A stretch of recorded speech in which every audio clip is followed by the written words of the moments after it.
You've got Andor on Disney Plus, $400 million. You've got Ironheart coming up, of which they're releasing the first half of the show before the end of the quarter. So they're going to have at least half of that cost for Ironheart in there. That's probably at least $150 million. Then you're going to have Elio. That's still in the quarter. That's going to be a disaster. And that's on top of March 30th, starting there, the disaster that was still lingering over from Snow White, the losses on the Thunderbolts. This is really going to mount. Lilo and Stitch is not going to bail Disney out.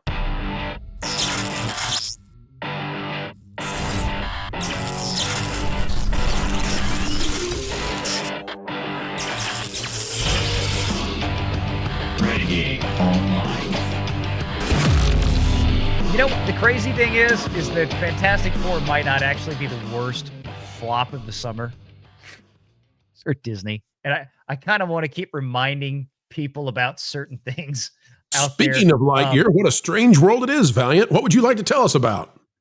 Well, Elio, I want to remind everybody about this because this has been one of the most god-awful, production hells that...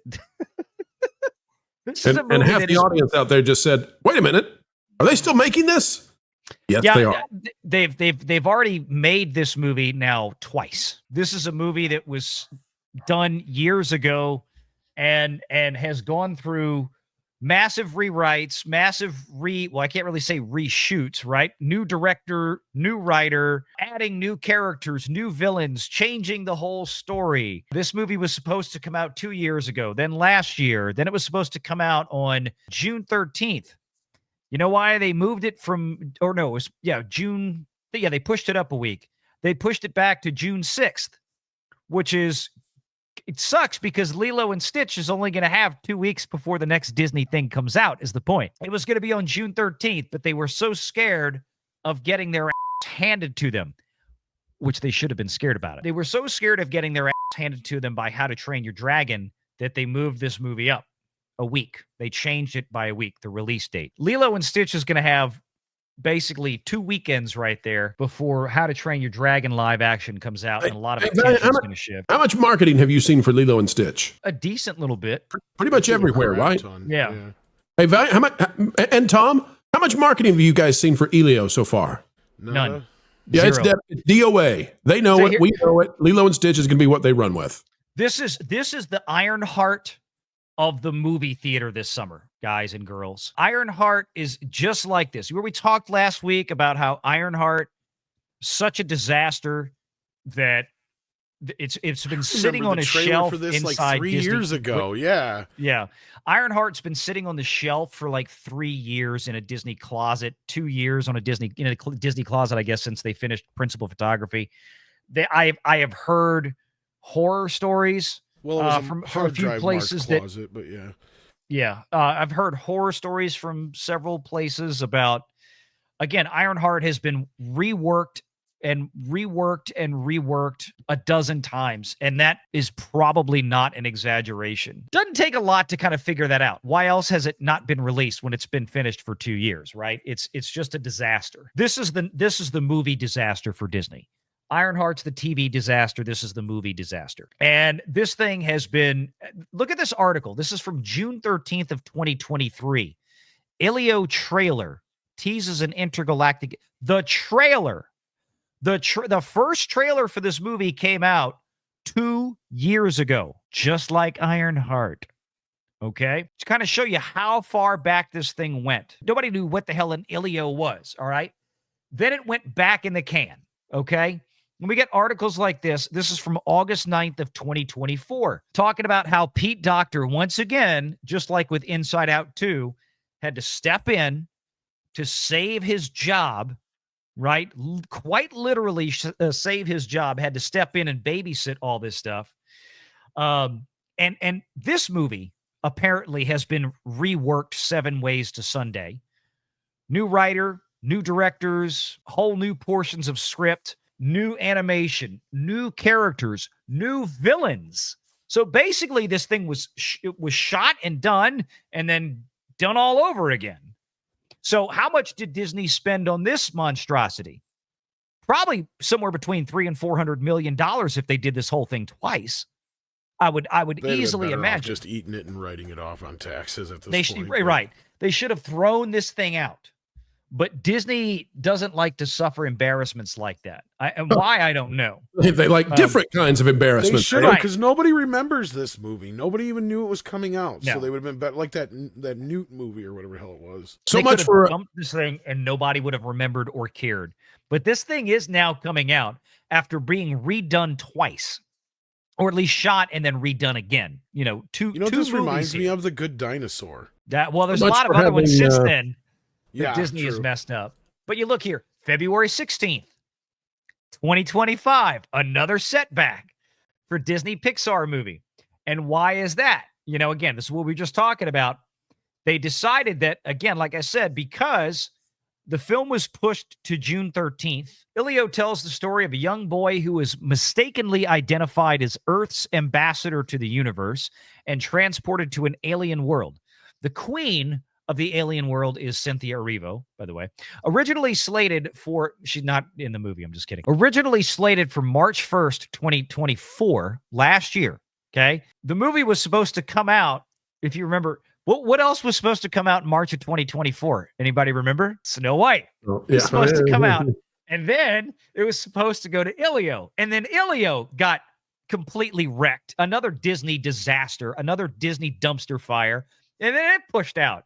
And then Disney was like, now we have everything that we had coming out in March of 2024 has been canceled and pushed back an entire year. Again, notice how Disney bragged a few weeks ago during their earnings call that we covered that the year over year for content licensing and distribution was so much improved from a year ago, or they were forecasting it for the next fiscal quarter. It's like, well, yeah, because you canceled all your shit from last year and you moved it to this year because it sucked. So just throwing that out there. Well, the beauty Disney with Lilo and Stitch, they saved so much money having Cynthia Erivo play the Grand Councilwoman. She didn't even have to wear any makeup.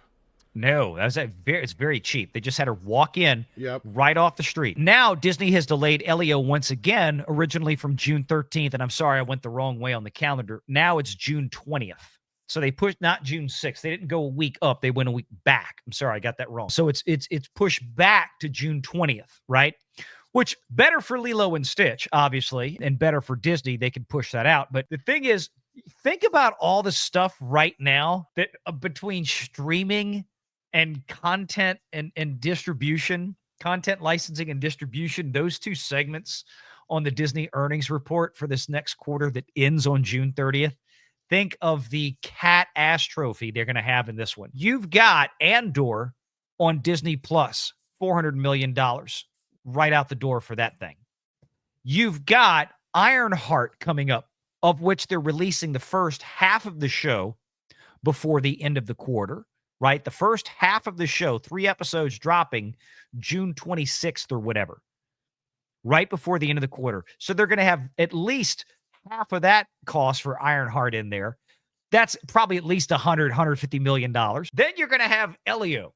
Now they're pushing that back to that's still in the quarter. That's going to be a disaster. And that's on top of between March 30th, starting there, the disaster that was still lingering over from Snow White, the losses on the Thunderbolts.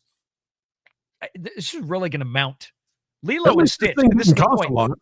Lilo and Stitch is not going to bail Disney out of all this shit they've done wrong so far this year. It's impossible. No.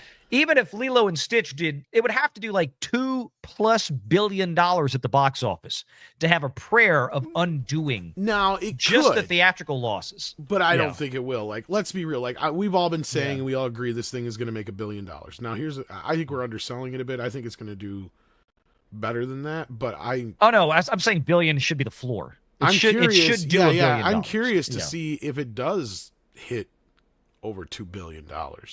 That would be interesting to see, because that would change the game a little bit for Disney this year. But no, I hear what you're saying. I agree with you that this is the only saving grace they have, because they can't even really bank on Avatar, because how much of that is spread out through how many different production companies and other entities that they mostly only get, James Cameron. that they only get a small little piece of. So yeah. And then think about all the money that if Disney has to cough up at the end, because they had to give up something, because remember, Warner Brothers was the one that had the streaming rights.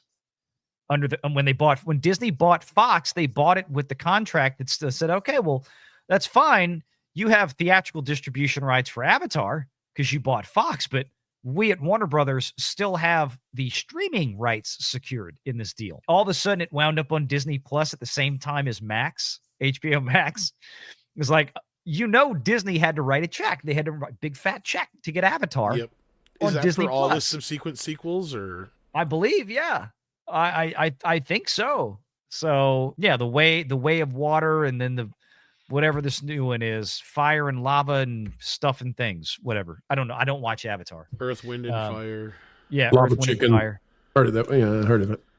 So, but yeah, so why the sudden shift here for Elio? It appears that Disney and Pixar wanted to avoid a box office clash with DreamWorks Animation's highly anticipated Oh, that's all. How to Train Your Dragon 2. Excuse accepted. I think so. Yeah, it is. Well, it's probably not the worst thing, because if Elio had come out the same weekend as How to Train Your Dragon, it would have been. Disney's the only one who likes to pile on their movies. Well, that's not true. Warner Brothers kind of has lately too, but like they have a history of that. But then they'll turn around and they'll blame other crap for their movies failing too. Because you guys remember when they dropped like Solo, one of the Pirates movies, and I can't remember which Pixar movie it was, all at the same time, a couple years back, and they're like, oh, there was just too much this, that, and the other. It's like, no, Solo just sucked, right? I think it was Toy Story 4 or something like that. But yeah. I'd just love to hear the phone call between like the AMC people and the Disney people when they say, so you want us to get rid of Lilo and Stitch out of the theater and put Elio in it? And Disney's like, no. No, put that thing on in a broom closet somewhere and keep Lilo and Stitch playing. We're making money. Well, if anything, Elio looks like one of these movies that should have just been like dumped on Disney Plus. It's where it belongs. Look, let's be honest. Most of the stuff that Pixar has been putting out the last few years should just get dumped on Disney Plus. They're not good movies. And most of them have flopped at the box office, with the notable exception of Inside Out 2. And again, that was franchise connected to a popular original from 10 years earlier. Kind of a fluke in a way if you think about it too, because it was, yeah, of how long it's been since that sequel had come out. But yeah. You think this might be one of the first movies that Disney doesn't want them to actually push it in as many theaters because it will take away from Lilo and Stitch? I think by the time it comes out, you're 30 days, almost 30 days past Lilo and Stitch. I think we're done at that point. I get what Pro's saying, though. Yeah, I think if anything, they might be burying it under Lilo and Stitch. Yeah. It's totally... Disney does that. They just did it with the Ironheart trailer because they knew the Superman trailer was coming out. I was going to say, look, the repeated delays raise questions talking about Elio and Disney's confidence in the movie. Is this movie simply, or is the move for Elio simply a strategic decision to avoid competition, or does Pixar still have work to do behind the scenes?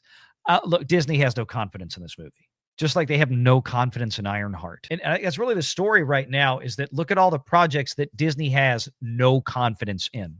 There's a lot of, it's very, very clear to me with the way they're doing them. People are like, Disney didn't market this right. They didn't do this right. It's like, it's because they don't want to draw attention to how bad it is. They just need to get it out, right? It's like we talked about last week. It's that Wednesday morning after Taco Tuesday. You really have to go to the bathroom. There's only so long you can hold it in, especially after that first cup of coffee. This turd has to come out. Whether it's Ironheart or Elio, they have to drop this thing.